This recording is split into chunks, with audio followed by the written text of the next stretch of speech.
ನಮಸ್ಕಾರ ಸ್ನೇಹಿತರೆ, ಕೆಮ್ಟ್ರಿ ಯೂಟ್ಯೂಬ್ ಚಾನಲ್ಗೆ ಸ್ವಾಗತ ಸುಸ್ವಾಗತ. ಹಿಂದಿನ ವಿಡಿಯೋದಲ್ಲಿ ನಾವು ಪಾಸಿಂಗ್ ಪ್ಯಾಕೇಜ್ಗಳ ಬಗ್ಗೆ ಡಿಸ್ಕಷನ್ನ ಮಾಡಿದ್ದೇವೆ. ಈ ವಿಡಿಯೋದಲ್ಲಿ ನಾವು ಆ ಪಾಸಿಂಗ್ ಪ್ಯಾಕೇಜ್ಗೆ ಸಂಬಂಧಪಟ್ಟಂತೆ ಕೀ ಆನ್ಸರ್ಗಳನ್ನು ಜೊತೆಗೆ 3 ಮಾಡೆಲ್ ಪೇಪರ್ಗಳನ್ನು ಸಾಲ್ವ್ ಮಾಡಿರುವಂಥ ಆನ್ಸರ್ನು ಕೂಡ ನಾವು ಇವತ್ತು ನೋಡಲಿದ್ದೇವೆ. ಇದರ PDF ನಿಮಗೇನಾದರೂ ಬೇಕಾದರೆ ಸಂಪೂರ್ಣವಾಗಿ ನೀವು 2 ನಿಮಿಷಗಳ ಕಾಲ ಈ ವಿಡಿಯೋವನ್ನು ವೀಕ್ಷಣೆ ಮಾಡಬೇಕಾಗತ್ತೆ. ತದನಂತರ ನೀವು ಆ PDF ಓಪನ್ ಮಾಡಿ ನೋಡಬಹುದು. ಈ PDFನಲ್ಲಿ ನಾನು ಫಿಸಿಕಲ್ ಕೆಮಿಸ್ಟ್ರಿ ಪಾಸಿಂಗ್ ಪ್ಯಾಕೇಜ್ಗೆ ಸಂಬಂಧಪಟ್ಟಂತೆ ಕೀ ಆನ್ಸರ್ಗಳನ್ನು ಕೊಟ್ಟಿದ್ದೇನೆ ಹಾಗೂ ಮಾಡೆಲ್ ಪೇಪರ್ ಕ್ವಶನ್ಸ್ಗಳನ್ನು ಕೂಡ ಸಾಲ್ವ್ ಮಾಡಿರ್ತೇನೆ. ನೀವು ಅವುಗಳನ್ನ ಯೂಸ್ ಮಾಡಿಕೊಳ್ಬಹುದು. ನೀವಿಲ್ಲಿ ನೋಡಬಹುದು ಸೊಲ್ಯೂಷನ್ ಚಾಪ್ಟರಿನ ಪಾಸಿಂಗ್ ಪ್ಯಾಕೇಜ್ ಕ್ವಶನ್ಸ್ಗಳು ಮತ್ತು ಅವುಗಳ ಆನ್ಸರ್ಗಳನ್ನು ಈ PDF ಕೊಟ್ಟಿದ್ದೇನೆ.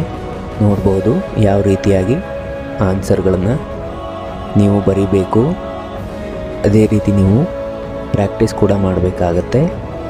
ಈಗ ನೀವು ನೋಡ್ತಾ ಇರುವಂಥದ್ದು ಮಾಡೆಲ್ ಕ್ವಶನ್ ಪೇಪರ್ನಲ್ಲಿ ಬಂದಿರುವಂಥ ಕ್ವಶನ್ಸ್ಗಳು. ಒಂದಿಷ್ಟು ನ್ಯೂಮೆರಿಕಲ್ ಕ್ವಶನ್ಸ್ಗಳನ್ನು ಕೂಡ ನಾವು ಸಾಲ್ವ್ ಮಾಡಿದ್ದೇವೆ.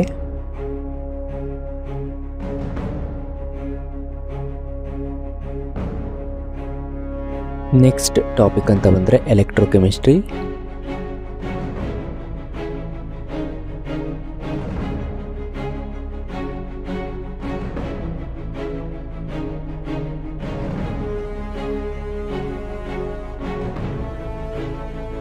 ಲೆಡ್ ಸ್ಟೋರೇಜ್ ಬ್ಯಾಟರಿಯ ರೀಚಾರ್ಜಿಂಗ್ ಕ್ಯಾಥೋಡ್ ಮತ್ತು ಆ್ಯನೋಡ್ ರಿಯಾಕ್ಷನ್. ಇದೇ ರಿಯಾಕ್ಷನ್ ನೀವು ರಿವರ್ಸ್ ಮಾಡಿದರೆ ಡಿಸ್ಚಾರ್ಜಿಂಗ್ ರಿಯಾಕ್ಷನ್ ಆಗಿ ನೀವು ಅದನ್ನು ಬರೀಬಹುದು. ನಾಸ್ಟ್ ಈಕ್ವೇಷನ್ ಫಾರ್ ಡೇನಿಯಲ್ ಸೆಲ್. ನೀವು ಈ ಪ್ಲೇಸ್ನಲ್ಲಿ ಬೇಕಾದರೆ 0.059 ಡಿವೈಡೆಡ್ ಬೈ 2 ಅಂತಲೂ ನೀವು ಮಾಡಿಕೊಳ್ಬಹುದು.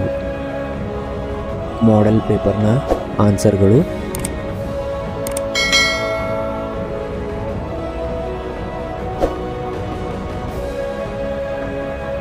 Chemical kinetics.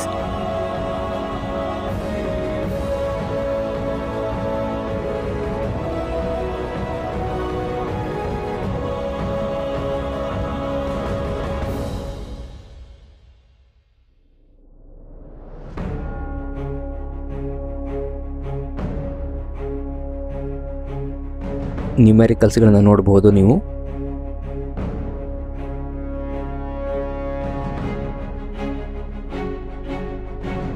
ಇಲ್ಲಿಗೆ ಸಂಪೂರ್ಣವಾಗಿ ಫಿಸಿಕಲ್ ಕೆಮಿಸ್ಟ್ರಿಗೆ ಸಂಬಂಧಪಟ್ಟಂಥ ಪಾಸಿಂಗ್ ಪ್ಯಾಕೇಜ್ ಮಾಡೆಲ್ ಕ್ವಶನ್ಸ್ಗಳ ಆನ್ಸರ್ಗಳನ್ನು ನಾವು ನೋಡಿದ್ದೇವೆ. ಈ ವಿಡಿಯೋ ನಿಮಗೆ ಯೂಸ್ಫುಲ್ ಅನಿಸಿದರೆ ನಿಮ್ಮ ಸ್ನೇಹಿತರ ಜೊತೆ ಹಂಚಿಕೊಳ್ಳಿ. ಅದೇ ರೀತಿಯ ನಿಮ್ಮ ಸಲಹೆ ಸೂಚನೆಗಳನ್ನು ಕಮೆಂಟ್ ಬಾಕ್ಸ್ನಲ್ಲಿ ಬರೆಯೋದ್ರ ಮೂಲಕ ನಮ್ಮನ್ನು ಸಪೋರ್ಟ್ ಮಾಡಿ. ಮುಂದಿನ ವಿಡಿಯೋದಲ್ಲಿ ಮತ್ತೆ ಭೇಟಿಯಾಗೋಣ. ನಮಸ್ಕಾರ, ಧನ್ಯವಾದಗಳು.